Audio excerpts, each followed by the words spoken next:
Good morning and welcome to week 3 for the summer class of resource management in the leadership program. So as we finish up the first 2 weeks and start into week 3, I just want to let you know that the stuff you're doing and turning in is really great, and I've really enjoyed interacting with your materials.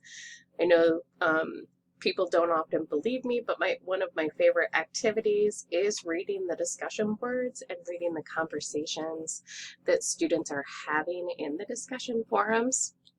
So I know that you're only required to do the one initial post and 2 responses, but I would encourage you to go back if you find time during the week, because your classmates are asking you some great questions and giving you some great things to think about, and there could be further conversation even though it's not required. You still might get some good benefit out of it. Okay. As we go into week 3, we're going to shift focus a little bit. Now, week 3, we're going to get far more businessy for some of the students who have struggled a little bit with all of the business content. There is going to be a lot of business content this week as we get into what is a balanced scorecard and what are key performance indicators and how do we measure success. So this week's activities.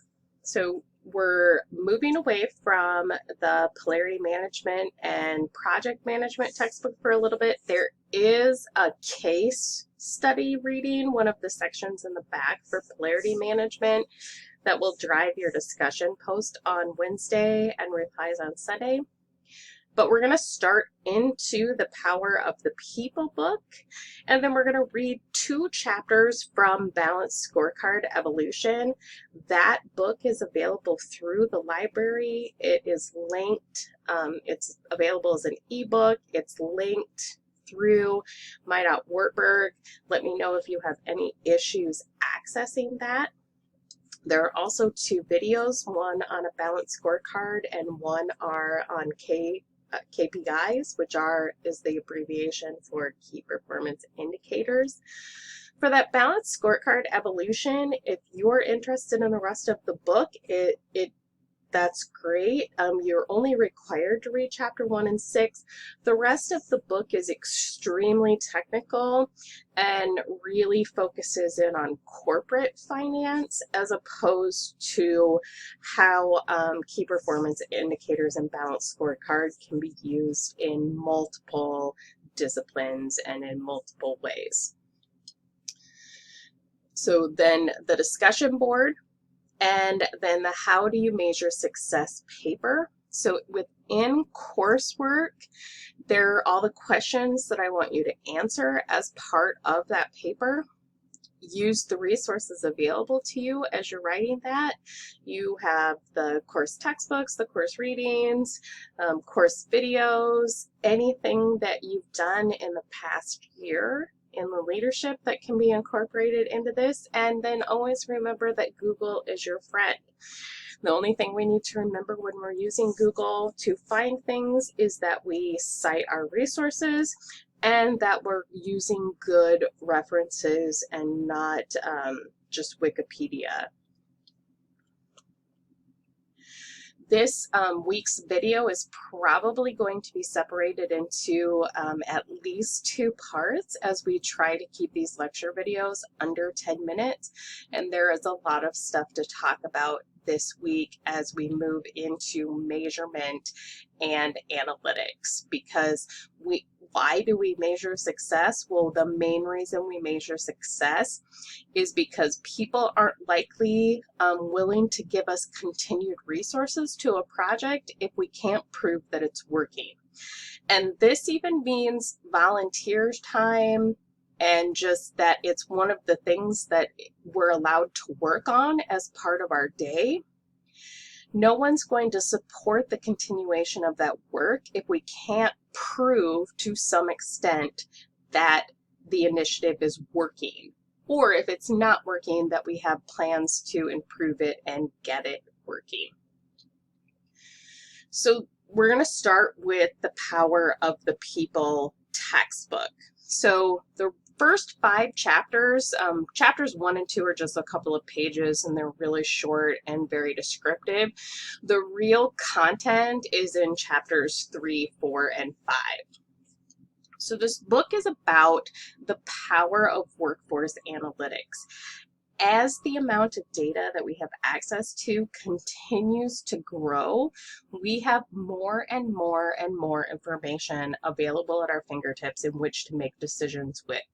Organizations want to make as informed decisions as possible. So how do we utilize that data? How do we harness the information that we have in order to make good decisions for future change?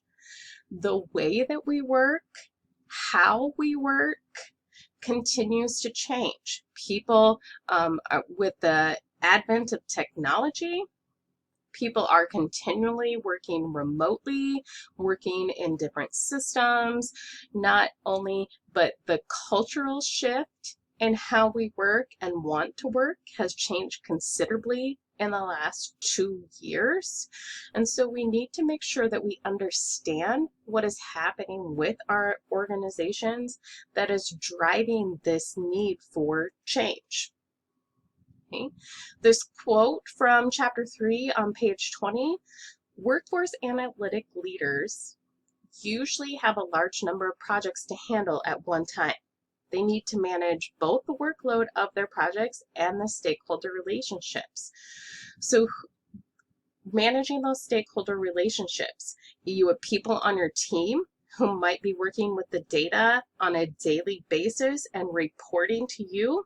And you could be that person in the middle who's taking that data from people on your team and trying to report it out to people higher than you to show them the different effects of your project or the change that you're trying to achieve and what you're trying to accomplish.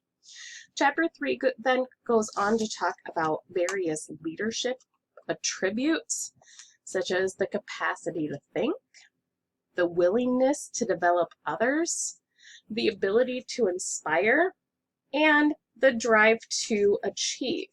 So as we get further into those, the capacity to think.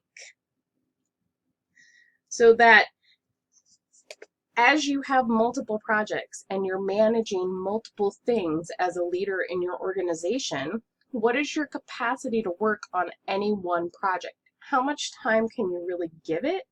This also comes down to what's your ability to shift work to other people who are highly capable. So that willingness to develop others. You might have team members who are available to help you that you're not utilizing their full skill set by not giving them work on a certain project. So this desire to micromanage or to kind of control everything, you might be missing out on both an ability, opportunity to develop someone else on your team and utilize their benefits. Ability to inspire. What are you trying to work towards? What is the purpose of this project? Inspiring people to want to be involved in it and to want to work with you. And that drive to achieve. What are you trying to achieve? The why of your project. And why should others be working on it with you? Why should they help you make this project successful? And a lot of the times there are people who need to see numbers and facts behind that before they're willing to give you the opportunity and the support. As we move into chapter 4, we talk about how, actually towards the end of chapter 3, we talk about how the leaders do not need to be experts. You do not need to be a data analytics expert. However, someone on your team probably is or should be. Somebody needs to manage. And whether you think, oh, my project's not going to have data, all projects have data, regardless of what they are. You are collecting information and they all have data. And you might not be the one to analyze that data, but somebody needs to. And how do you manage that?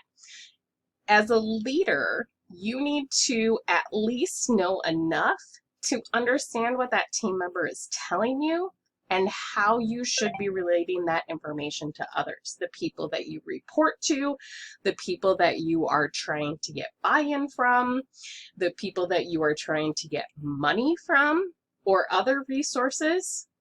Okay, so we're going to pause here and then we'll move into chapters 4 and 5 in the next video.